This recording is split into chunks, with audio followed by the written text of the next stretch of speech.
समाज में उथल पुथल है। और जिस तरह बिल्किस बानो के कातिलों को, बलात्कारियों को भी कहा दिया जाता है कि तुम संस्कारी हो, तो आपको लगता है कि भारत में कोई आवाज उठाएगा? लगातार बैक टू बैक बीजेपी कटहरे में आ रही, इसके मंत्री कटहरे में आ रहे हैं। हर औरत जो इनके अंदर, इनके तो नेत्रियां भी कह रही हैं कि हमारे साथ उत्पीड़न होता है, तो कौन है जो इनकी सुनवाई करेगा? कहाँ सुनवाई हो? मोदी जी ने सम्मान की बात भी बोला है, क्या कुछ कहना चाहिए? क्या मन की बात में बोलेंगे? नहीं तो मन की बात एक बार बताइए, मन की बात जो होती है बंदा अपनी बीवी के साथ करता है, बीवी आपने छोड़ दी है, आप देश के साथ अकल की बात करते हैं, संविधान की बात करते हैं, डेवलपमेंट की बात करते हैं, आप देश को भी बेवकूफ बना के मन की बात करने आ जाते हैं। तो इस तरह नहीं होगा। अगर यहाँ पर ये इल्जाम लग रहा है तो भाजपाइयों को यहाँ पर होना चाहिए। 15 अगस्त को मोदी जी से मिलकर इस बात की शिकायत कर दी थी 1 साल पहले, 1.5 साल उन्होंने जवाब दिया था आप मेरी बेटी की तरह है, इस मामले को देखा जाएगा। 1 साल से बेटी के साथ ऐसा सब कुछ हो रहा है, वो खामोश बैठे हैं। देखिए, जिन मंत्री पे ये इल्जाम लग रहा है, जब अटल बिहारी वाजपेयी की सरकार थी उस वक्त भी इसी भाजपाई सांसद के तार अंडरवर्ल्ड डॉन से निकल कर आए थे, जब भी इनको छोड़ दिया गया था।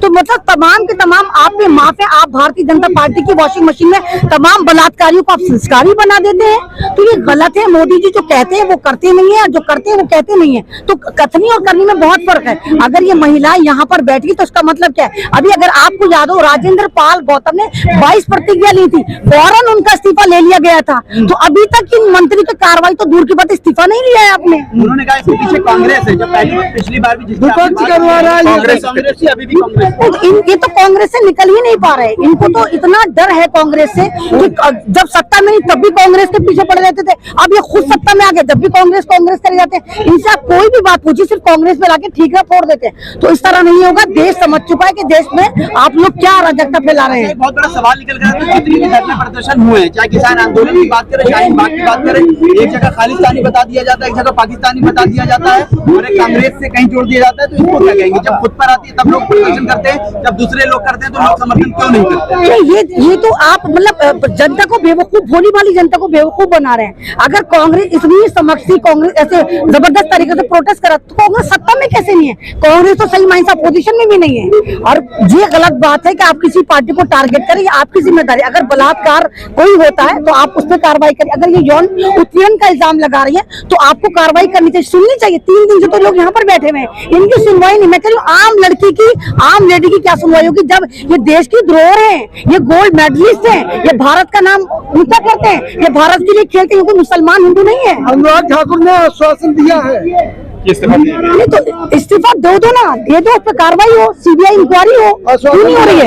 आश्वासन से सरकार, आश्वासन से सरकारें नहीं चलती। आप प्रैक्टिकली बताइए।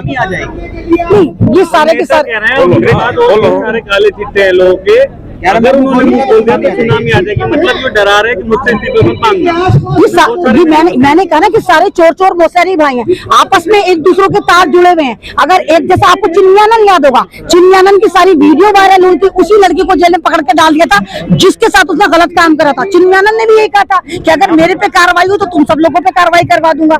आपको सेंगर याद होगा, सेंगर ने भी यही करा, पूरे खानदान को खत्म कर दिया था। एक दलित बच्चे के साथ जब सामूहिक बलात्कार करा था, ना उसकी कोई कार्रवाई। तो भारतीय जनता पार्टी की सरकार में किसी की कोई कार्रवाई नहीं होती, उल्टा बलात्कारियों को संस्कारी बताकर प्रमोट कर दिया जाता है। ऐसी की नौबत है कि खिलाड़ी हुए, किसानों सबको सड़कों पर आना पड़ता है मांगों के लिए। आप एक बात बताइए ना, चलिए आप ये किसान को कभी आपने प्रोटेस्ट करते हुए देखा है? जब किसान प्रोटेस्ट कर रहा है तो यानी कितना परेशान है। जो हमारे भारत का अन्नदाता है वो सड़कों में 1 साल तक बैठा रहा, उसको भी आप खालिस्तानी कर रहे थे। शाहीन बाग के नाम पे महिलाएं बैठी रही। आप पत्रकारों को देखिए क्या हाल होता है, महिलाओं के साथ क्या होता है, स्टूडेंट्स के साथ होता है। तो तमाम लोग अगर जमीन पर उतरे हुए हैं तो ये पूरी सरकार कहीं ना कहीं हाशिए पर जाती हुई नजर आ रही है। इसीलिए लोग हिंदू राष्ट्र की बात कर रहे हैं। अगर हिंदू राष्ट्र बन गया तो सब दुरुस्त हो जाएगा। ये तो हिंदू राष्ट्र तो अब भी है। मुझे तो समझ में नहीं आता कि हिंदू राष्ट्र की डेफिनेशन क्या है। जिस मुल्क का प्रधानमंत्री हिंदू, प्रेसिडेंट हिंदू, फौज में 98% हिंदू, पुलिस में हिंदू, तमाम गवर्नमेंट जॉब में ज्यादातर हिंदू, तो कौन सा हिंदू राष्ट्र बनाएंगे? आप ये कहिए कि आप मनुस्मृति लेकर आएंगे, आप फिर गुलामी की तरफ लेके जाएंगे, आप दबे कुचले ओबीसी SC ST को फिर उसी तरह लेकर जाएंगे जिससे जैसे आजादी से पहले हुआ करते थे। तो ये हिंदू राष्ट्र अभी भी हिंदू राष्ट्र है। फेडरेशन का जो अध्यक्ष है वो बोल रहे हैं, पूछो पूछ लो एक तरफ हमारे देश, एक तरफ विदेशों में डंका बजता है, कहा जा रहा है।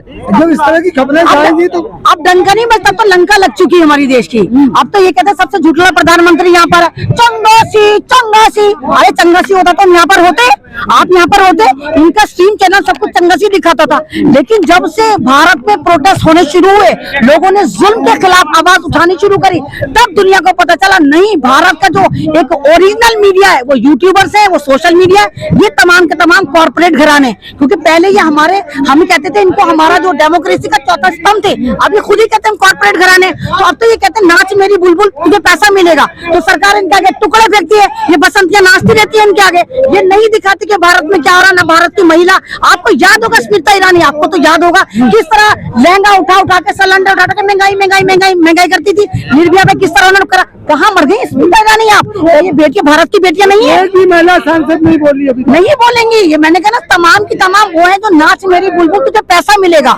ये ना महिलाएं, इनको सिर्फ अपने पद से प्यार है, इन्हें पार्टी से प्यार है, इनको नहीं मोहब्बत ना भारत के, ना भारत की महिलाओं से, ना भारत की प्लेयर से, ना भारत के किसान से, जवान से, किसी से मोहब्बत नहीं। ये पद की लालची औरतें हैं। हो सकता है के जो अध्यक्ष वो बोले नए नियम लाने के कारण ये लोग सड़क पे उतरे हैं, ऐसा कुछ नहीं हुआ है इन लोगों के साथ। नहीं, एक बात बताइए, कोई भी महिला अपने ऊपर नहीं कह सकती कि मेरे साथ यौन उत्पीड़न हुआ है। उसको पता है कि वहाँ तो हुआ ही हुआ है, पब्लिकली उसका बार बार लगातार यौन उत्पीड़न हो रहा है। आप बताइए, आप अपने आप को कह देंगे, एक महिला कह देगी कि मेरे साथ गलत काम हुआ है? उसकी गरिमा होती है। जब वो ये वाली बात बता रही तो उसकी पीड़ा को आप महसूस करिए कि वो लगातार अपना यौन उत्पीड़न करा रही है, बार बार करा रही है, यहाँ पर 3 दिन से करा रही है। तो कोई महिला तो कम से कम इल्जाम नहीं लगा सकती। और ये कोई मामूली महिलाएं नहीं, ये देश के गौरव है, ये देश के हीरे हैं, ये वो हैं जो जिनसे हमारा देश पहचाना जाता है। तो अगर ये कह रही तो यहाँ पर तो मैं बिल्कुल यहाँ तो डाउटफुल हुई नहीं। अगर ये लोग कह रही तो हुआ है, उन पर कार्रवाई होनी चाहिए,